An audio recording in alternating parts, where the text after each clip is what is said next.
और राजधानी भोपाल से एक बड़ी खबर सामने आ रही है। मध्य प्रदेश विधानसभा सत्र की अधिसूचना जारी हो गई है। मानसून सत्र 25 से 29 जुलाई तक के लिए होगा। विधानसभा सत्र को लेकर राज्यपाल ने अधिसूचना जारी कर दी है। पंचायत और निकाय चुनाव खत्म होने के बाद सत्र की शुरुआत होगी। मानसून सत्र 25 से 29 जुलाई तक चलेगा। मानसून सत्र शुरू होगा 25 से और 29 जुलाई तक चलेगा। अधिसूचना जारी हो गई है। राज्यपाल ने अधिसूचना जारी कर दी है। चलेंगे राजधानी भोपाल, बात करेंगे शब्बीर अहमद से। शब्बीर, मानसून सत्र को लेकर अधिसूचना जारी हो गई है, क्या कुछ किन मुद्दों को लेकर सरकार और विपक्ष सत्र में नजर आएगा?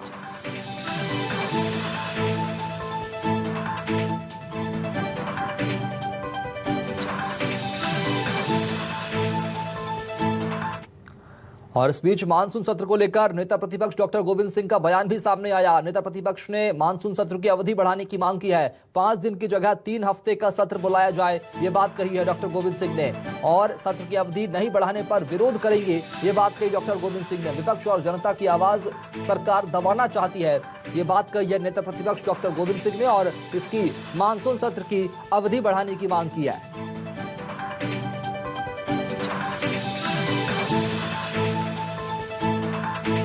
विधानसभा के वर्षाकालीन सत्र की 25 से 29 जुलाई तक का बुलाने का सूचना जारी हुई है। मैंने पूर्व में मुख्यमंत्री शिवराज सिंह जी से अनुरोध किया था कि विधानसभा का वर्षाकालीन सत्र कम से कम 3 सप्ताह का चलाया जाए, परंतु मुख्यमंत्री जी ने तानाशाही तरीके से विपक्ष की आवाज़ और जनता की आवाज़ को दबाकर प्रजातंत्र का गला घोटने का काम किया है। मैं पुनः मुख्यमंत्री से मांग करता हूँ कि सत्र की अवधि बढ़ाई जाए, अन्यथा कांग्रेस पार्टी आपके स्थानीय पूर्ण रवैये का घोर विरोध करेगी। राजधानी भोपाल, बात करेंगे सहयोगी शब्बीर अहमद से। शब्बीर, एक बार फिर कांग्रेस सामने आ गई है शिवराज सरकार के मानसून सत्र की अवधि बढ़ाने को लेकर।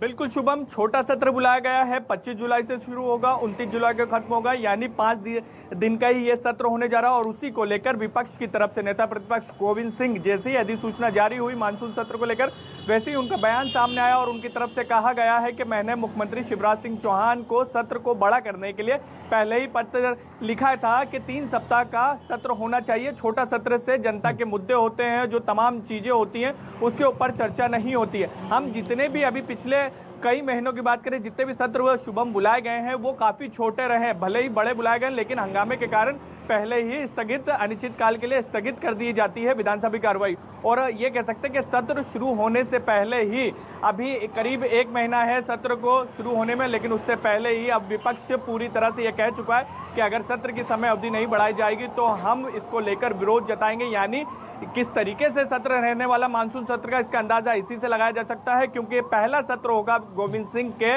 नेता प्रतिपक्ष बनने के बाद, जब वो सदन के अंदर पहुंचेंगे और उनके नेतृत्व में कांग्रेस के विधायक एकजुट नजर आएंगे। और क्या क्या रणनीति रहेगी, ये कांग्रेस तैयारी भी कर रहा है, लेकिन सबसे ज्यादा अहम बेरोजगारी, किसान, और महत्वपूर्ण ये है कि चुनाव के बाद, नगरीय निकाय और पंचायत चुनाव के बाद ये सत्र बुलाया गया है, तो काफी महत्वपूर्ण सियासी तौर से भी हो जाता है शुभम मानसून सत्र जो 25 जुलाई को होने जा रहा है मध्य प्रदेश का। शब्बीर, चूंकि चुनावों के बाद सत्र होगा, कई बड़े मुद्दे निकलकर सामने आएंगे। सरकार किन मुद्दों को लेकर, विपक्ष किस मुद्दों को लेकर बात करते नजर आएगी सत्र में?